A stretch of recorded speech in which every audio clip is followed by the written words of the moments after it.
Are you still preparing monthly reports the old way? Well, in this video, we're going to unpack why monthly reports are absolutely dead and give you an alternative in the form of a live interactive dashboard that you can start with today. All right, we might get started. Let's rock and roll. It's 2 minutes past 1. I think that's enough time for those who are just coming off lunch to make their way back into the office, spin up Zoom, and then jump onto this awesome webinar. I do like to put them just after lunch because it's just a bit easier for the day. But let's crack into it. So welcome all. My name is Doug Vincent. Some of you maybe I've met, some of you haven't, but that is me, or at least an AI generated version of me. And today we're going to absolutely rip into monthly reports. I think they're dead. Most of them are dead, but maybe you're one of the few who's not able to kill them just yet. But hopefully by the end of this, not only will you know how to kill a monthly report, but you'll know how to build an absolutely legendary dashboard that looks sexy as hell. So it's going to be a good session. As with all my webinars, super fast paced. So pay attention to make sure you catch all of the magic moments. So let's crack in. Oh, that's me again. That's not AI version. And just for those who are meeting me the first time, I used to be project manager on the client side, but I've been off the tools for a few years now, running Mastt, but all of our customers are on the client side, the owner side. So I've got lots of good knowledge to share.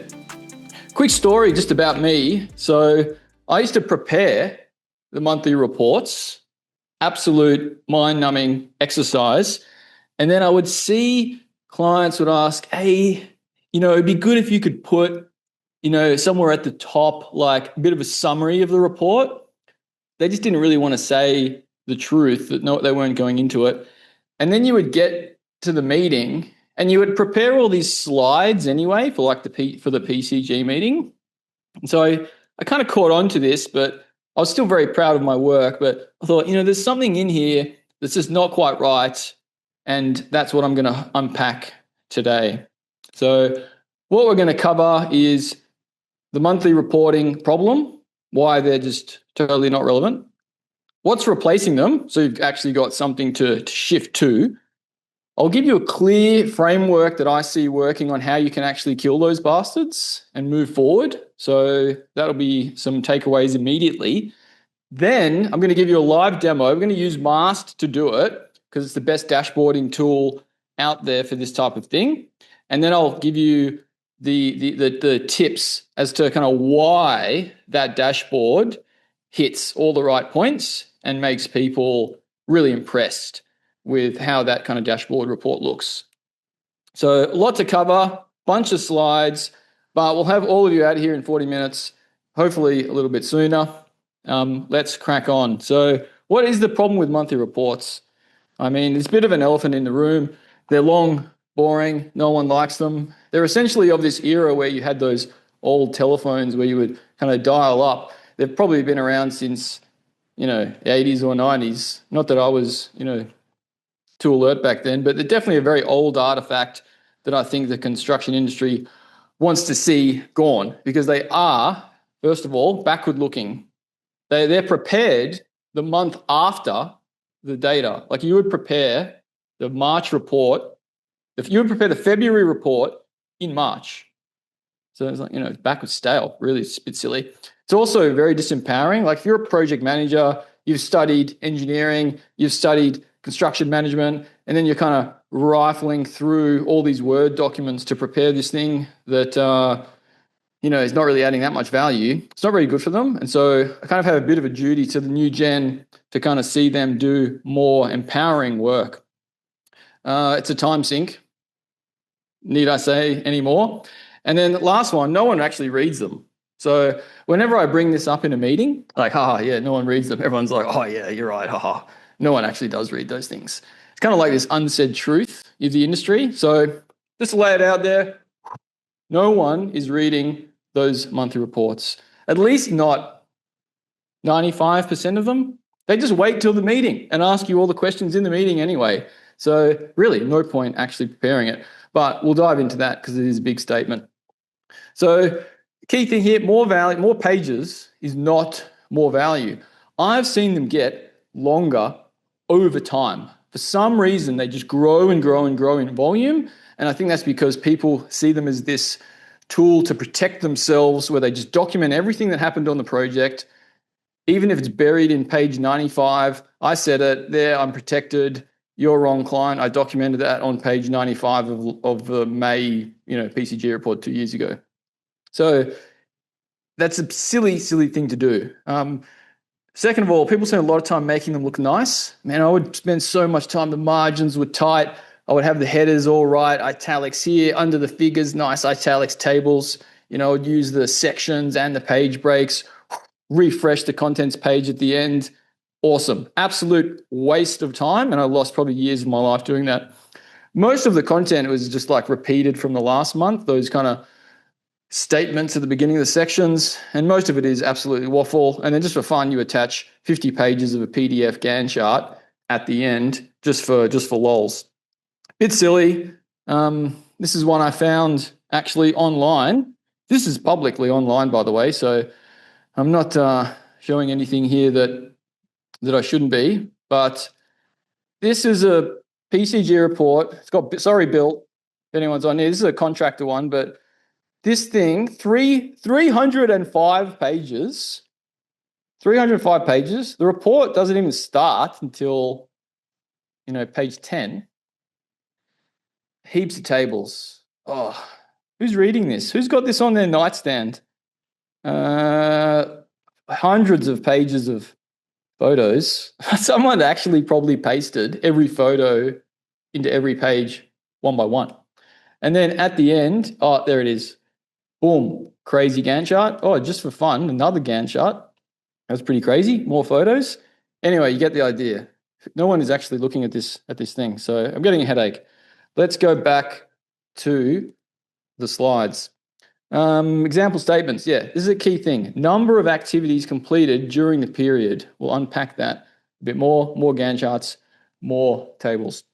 So it's no wonder this whole thing takes forever, because you collect all this data at least 2 to 3 hours per week. At least someone is adding data into a spreadsheet somewhere, spending that amount of time, at least. Probably a lot more. I mean, essentially, project administrator, their whole job is doing that.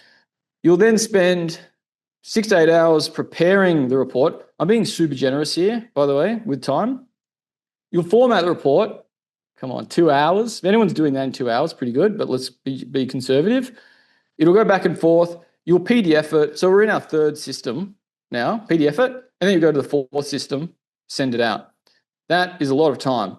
And so what you're actually buying for this, if you're a project owner, this is important. If you're not paying for this, this is what you're getting. 12 PCG reports checking out, costing you $40,000 a year just on those conservative hours per year. $40,000 for 12 of those things. I would much prefer go buy a nice Hyundai. I could probably get 2 Hyundais for that and drive them around on different days of the week. Doesn't seem like good value for money. Does not seem like good value for money, but we need to expose these things, ask the tough questions to improve this great industry we work in. But I don't think that's the big issue. Cost aside, there's a bigger issue. All of us are humans, and all of us are being barraged every day. And so these reports, the project information, is competing for those people's attention.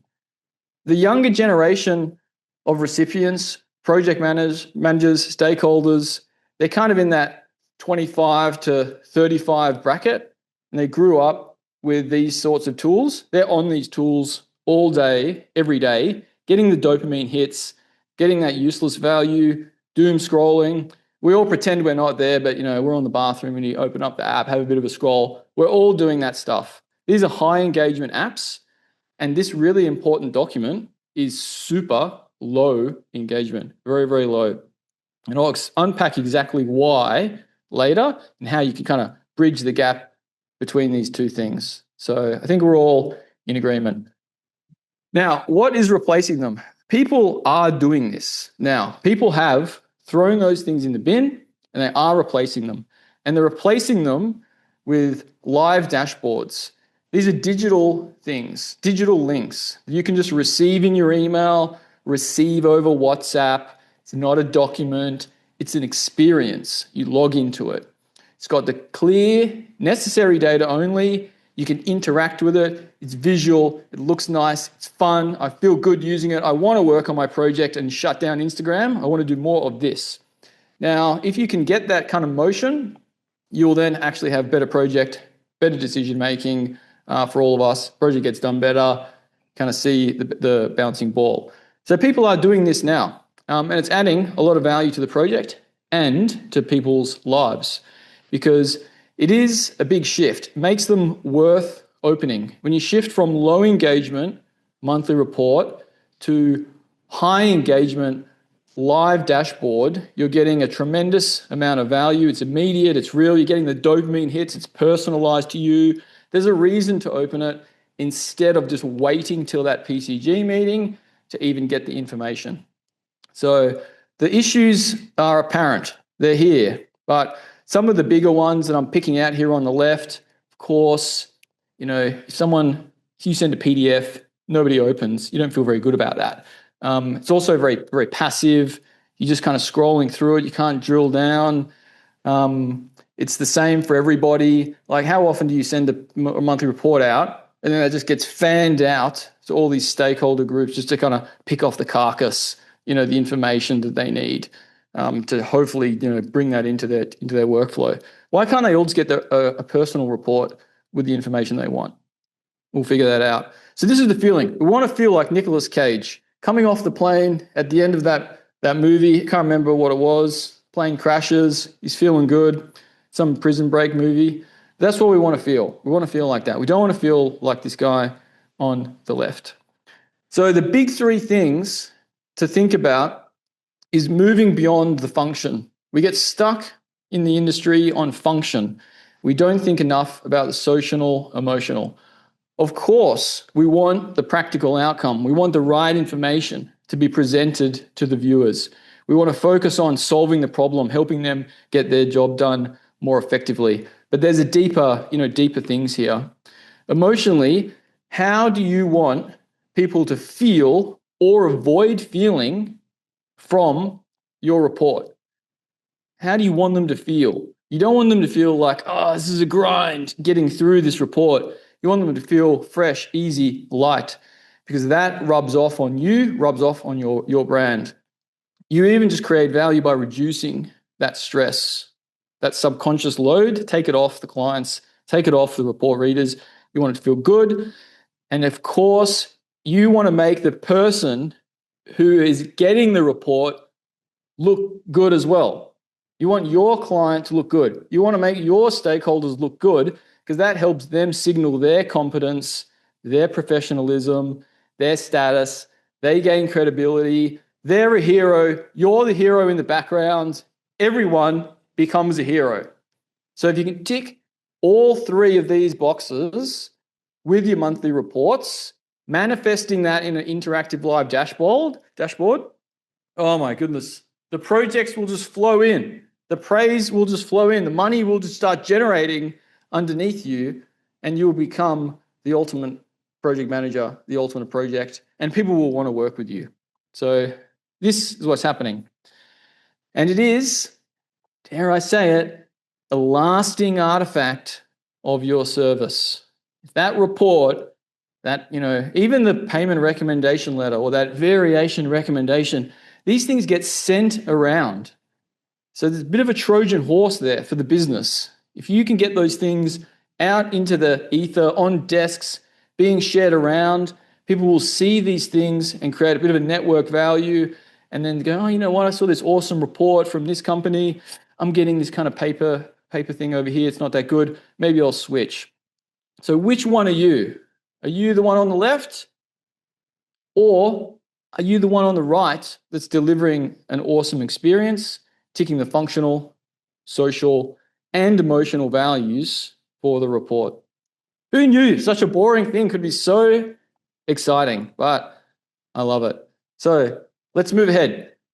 How to kill a monthly report. For those in the know, funny joke here on the right with Gregory Peck. Let's get into it. How to coach clients, start small, move in the right direction. Now, it may be this easy because transparency is king, but I would just bring this to the clients because most of them are not aware alternatives exist and they like the challenger mindset because remember, you make them look good, then you look good. Honesty builds trust. So I would just go, hey, we're not going to do a monthly report anymore. It takes too long. They will say, to be honest, I don't read it that much anyway. What's the alternative? That is 95% exactly kind of what will happen. What's the alternative, you ask? Well, the first thing we're going to do, hands out, we are not going to do two jobs at once. We're going to separate in the mind of the readers of these reports and the recipients. We're going to separate and bury document everything, the record keeping from the decision making and the dashboard. We don't need to document everything that happened on the project every single month and then put it all in registers and then combine it with the report. Like that's super silly. We have registers of all this information. We have collaboration tools like Aconex. We have emails. All of these things surface if you end up in court anyway. So I don't really see why documenting it repetitively every month is a good thing. Separate out the record keeping from the decision making. 90% of the effort is just kind of separating these two jobs out and focused dashboarding on the decisions, on the status, making it quick, sharp, competing with those social tools for attention, and you're already have nearly won the war there. That is a huge thing to separate. Two different jobs. Let's separate them out now. Two different jobs. Oh man, I feel good just doing this action. Actually, just kind of separating these two things. Now, when we make the shift, we're focusing now on dashboards. When you have scalable reporting, that is, you can produce many dashboards easily, then the same effort it took to produce one long monthly report, you can actually invest in creating automated multiple dashboard reports for all these different use cases. You can have a board report. You can instantly create another project view for a steering committee meeting. You can still have your long form PCG. You can send a weekly snapshot. You can send the finance tables to the finance team. All of these things are automated and scalable. So you actually end up producing more quantity of reporting via dashboards, shareable dashboards, and 10 times better. So this is a big 10x improvement in service if you can make this unlock. So what I've seen working with customers over the last couple of years doing this is, I think just start the conversation. This is 5 tips, by the way. Start the conversation, raise it in the next meeting. Hey, how much of this is actually valuable to your decision making versus, separating out the kind of documenting everything that happened. Most will admit that it's very little, and I think that is an opening to add more value to the stakeholders. Second, offer a better way. This is a service upgrade. This is a shift. We are not selling a monthly report anymore. How about you get a live dashboard, a link that you can click on anytime. You can see the status, whatever you want, we'll put in there. No extra effort to you. You can get it on your WhatsApp. Of course, I'm going to want that. That sounds awesome. That will win tenders. Just that. In the methodology, pitch that because that will attract attention, catch the eye of the reader. You'll get higher criteria score, win more projects. And who doesn't want to open up things on their phone anymore? Third, build it into methodology, kind of like I was just saying. I skipped ahead. Definitely a differentiator and a more modern approach. Now, workshopping it with the clients is the fun part. Getting them hands-on, like, you want a dashboard? Well, what do you want to see on that dashboard? What are you going to use it for? I can add anything you want to this dashboard. It's super easy. I can tailor it. It's going to cost you nothing. Let's make it for you. Let's personalize it for you so that you feel good. And remember, tick the emotional, tick the social. You make them look good, you look good. Finally, evolve it together. Projects go through phases from planning, design, construction, closeout. Different information. is important at different stages of the project. So you can just move and reprioritize things on the dashboard to keep it current. And that way you keep people engaged with the right information to make fast, more effective decisions. So let's have a look at a real version of this. And then I'll move into some of the designy sides of it, which is where I kind of get excited. Oh, let's get that off. Quick. All right, let's go on. Okay, so quick just grounding on where we are. So we're inside Mastt. This is our software, our dashboarding software. This dashboard is currently live and it's pulling data from all of the modules where needed. So like, budget data is pulling from the cost module, for example. This is where we have all the contracts, all the payments. This is, true cost management. We have schedule. I'll just glance over these. You can see all this online. And this is powering the dashboard. And so having access to the information to then produce visualizations means we can have a library of components and hit that scalable piece. So say I want to add budget chart and I want to add budget table, and then maybe I want to add some commentary next to that. Where's my text box? There we go. Add those to my dashboard and I'll move them around. Here we go. Make this look nice. Ooh, so easy. Yes, might have a big area here. Cool. We'll come back to that in a minute. And I can add some comments. Things are going well. And I'll make it a nice green background just so it really stands out. There we go. So this dashboard looks nice. I'll explain why. Along the top, we have KPIs. This is the information that you want to deliver to the client's eyeballs quickly and easily so they can ground themselves in the data. You need to build a foundation first before they can make a decision. They know what project it is, not from the name, from the image. Keep the image top left so that users can anchor to that when they see the report, especially if they're looking at many of these. And then you want to read left to right.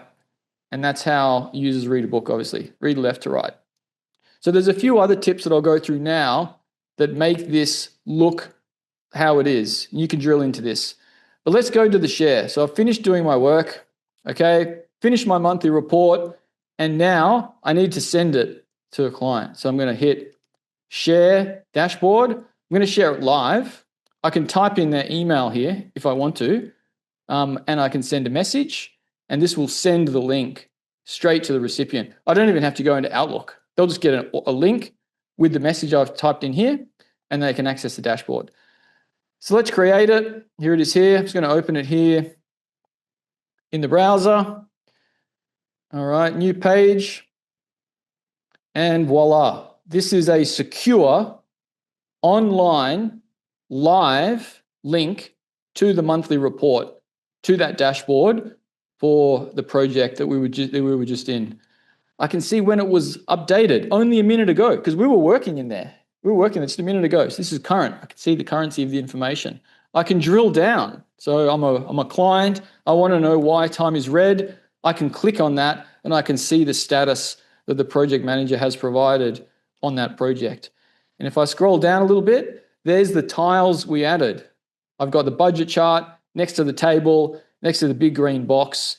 All of that was done in a second and distributed out via the link instantly for people to access. You can open this on your phone. You can open this on any device. You just need access to the internet. No PDF, nothing like that at all. No boring information. Just the concise, needed information for a viewer to make a decision and stay informed so they look good. Remember, they look good, you look good. All right. I won't go further through Mastt, but you can jump online and have a closer look. Now, why is that dashboard so good? You kind of look at it and you think, yeah, it definitely looks way better than the report, way better. But why does it look way better? So I'm going to give you all the secrets. These are the kind of 5 or 10 big tips when it comes to doing a dashboard that will turn whatever you're doing now into something really special. So I won't recap, all the data, cost, time, risk. We know all of those things. We know what to put in the report, but I will recap the important parts of how to build the dashboard. So my first tip, I can't stress the importance of this, but firstly, know the audience. What is the forum this report or this dashboard is going to be used in? Is it for a board? Is it for finance? Is it for a steering committee? Who knows? Different stakeholder groups care about different things, and they also have different formats. For example, a board nearly all the time needs to be A4 portrait because that's the way board packs are put together. Finance team, more focused on finances. Who would have thought? They like landscape tables with drill downs, and then they also like to get the supporting Excel out of the back of it so they can do their own manipulation. So all of these stakeholders have different needs, different reporting requirements, and you can create a dashboard for all of these in Mastt and share them easily. Create many dashboards. Reporting is scalable. Make everybody happy. So that's the first one. Do this with the clients too. Second, layouts. Keep things simple. Less is more. I wouldn't say overload the dashboard. Like you see these guys creating these project controls dashboards online, and there's like, charts everywhere. It's like super confusing. I would really keep it simple, less clutter, more white space, because it makes it easier to focus on the key information. Like I said during the Mastt demo just now, humans read left to right. Well, most humans in the Western world read left to right, and then they skip down to the next row. So you want to lay out the dashboard in that way. If we were doing finances, you might do the finance chart like we did. You might then do the table, and then you might do some commentary and do all of that in the same row so the reader can go left to right if they need to, or maybe they'll skip that row and go down to the next piece of information. And as I said earlier, always anchor it with an image.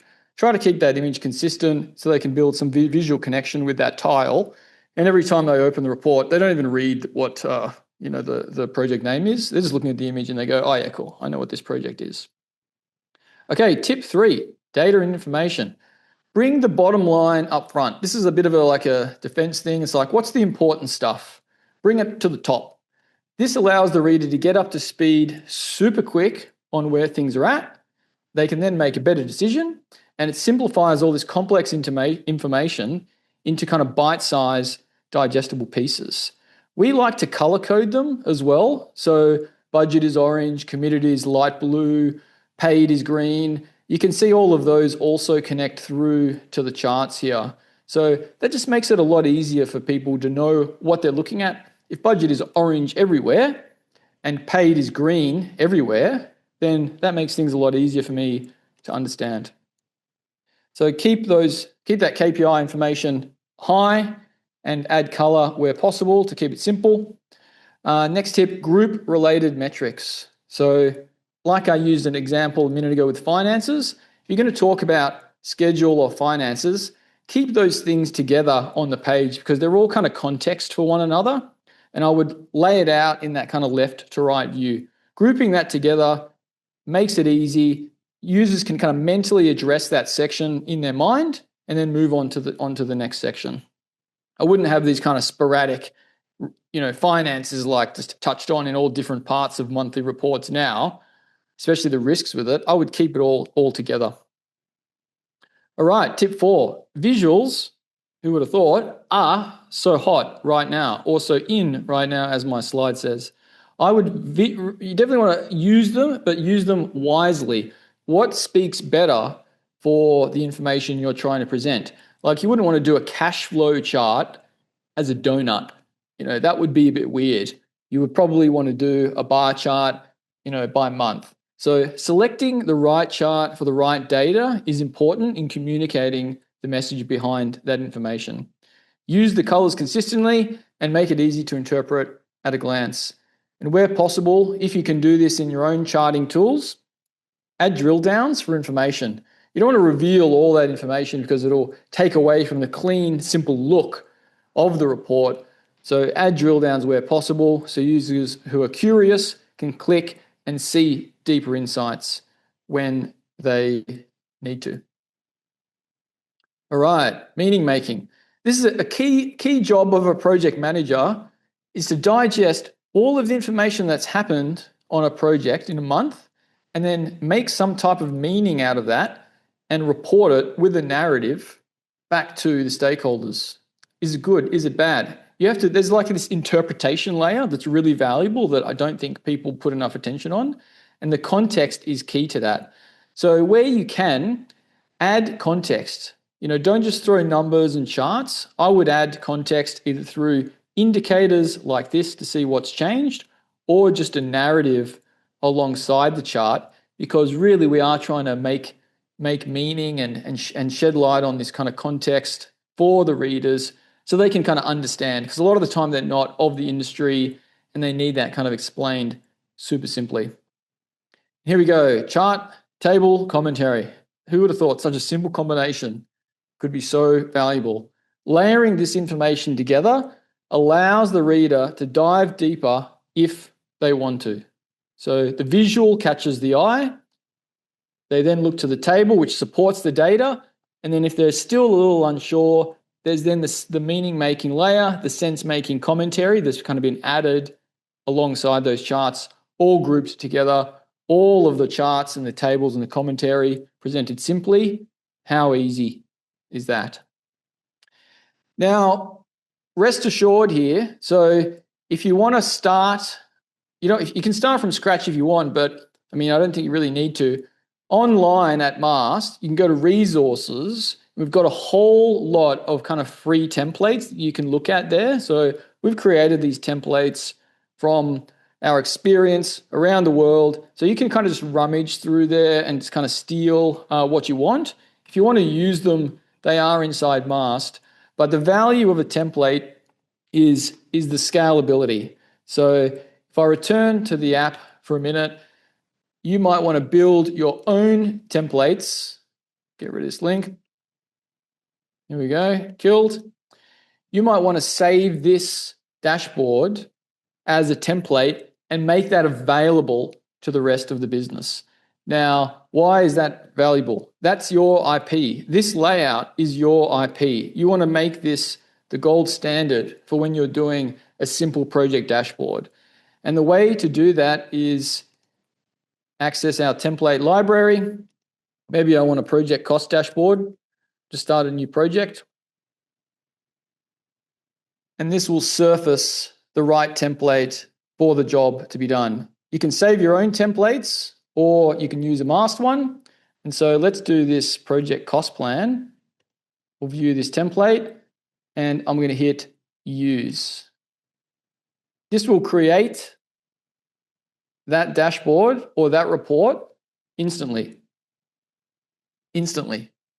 So now reporting is scalable. So once you create these amazing reports, save them as templates, apply them across the business, make reporting this effortless exercise for everybody. Now that is value add, empowering for the project manager. It's also live and current, and it's also fun. I'm getting those dopamine hits as I interact with the report. So when I say templates, that's what I mean. Spin-upable templates inside a product like Mastt. Super cool stuff. Okay, let's crack on. We're getting near the end. I'm actually on time this month. This is actually amazing. Okay, common objections. I know what you're thinking. Oh, my client won't go with this. Our contract requires us fill this in a certain format. Sure, I understand. If you're working for a school infrastructure or some other archaic department, they'll want you to fill in information into their formats. Totally get it. And you want to do that. And you want to charge for that, by the way. There is value in the dashboard for providing that additional layer of service, live updates, in addition to the documenting. Remember, separate out the record everything, document all the history from the decision-making assets. And if you need to, you can still pull all those charts, tables, appendices from the Mastt data without any manual effort to support your the traditional report production if you kind of have to do it. So there's one. Another common one, our stakeholders aren't tech savvy. They don't know how to do anything. I'm sure they know how to use like a simple app, like they probably have a phone, probably open the weather app.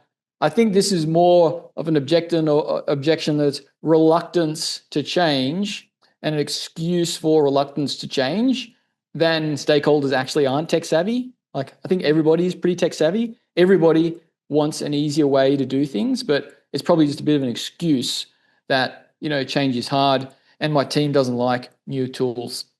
And what I say to that, it's a bit of an adapt or die thing. Like, I don't think you have to eat the whole elephant at once, but I do think you need to move in the direction and change, because those most responsive to change, especially in an era of AI, will survive. Those who don't change will ultimately fall out of favor, and that will many bad things can happen. Lose the project, not win any more work, lose your job, made redundant. All of these things can happen. So I would say change is hard. Yes, doesn't have to be. Just start with one project, upload some data, use AI. All the data entry in Mastt is just AI, suck straight up. Prove out a bit of value and then roll out from there. You don't have to eat the elephants at once. Change doesn't have to be abrupt, doesn't have to be difficult. It can be small, incremental, and I think that is the right way to do it.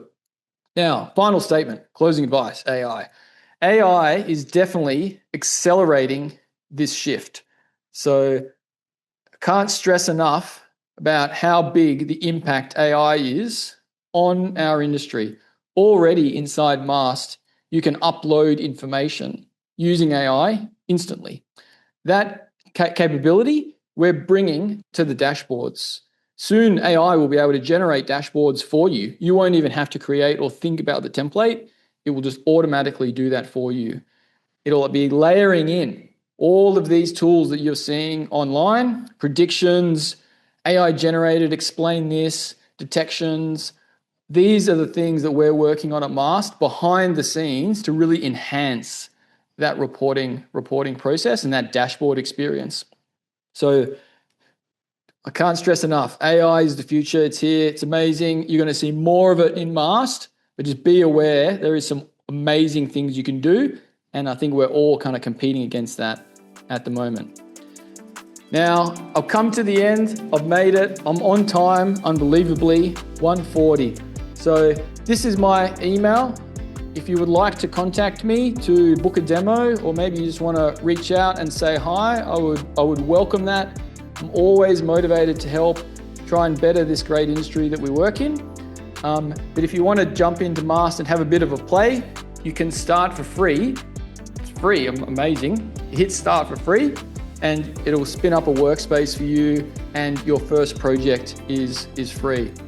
So thanks a lot, guys. I'm nearly out of breath. That was an amazing session. So many people attending. I'm very grateful for all of you, and I hope you got something valuable out of today's webinar. And I hope all of you can move in this direction of a better world with better, sharper, richer visual dashboards, and do away with the drudgery of the old, boring, document everything style monthly reports. This is truly going to be better for your clients and better for your role. Thank you, guys.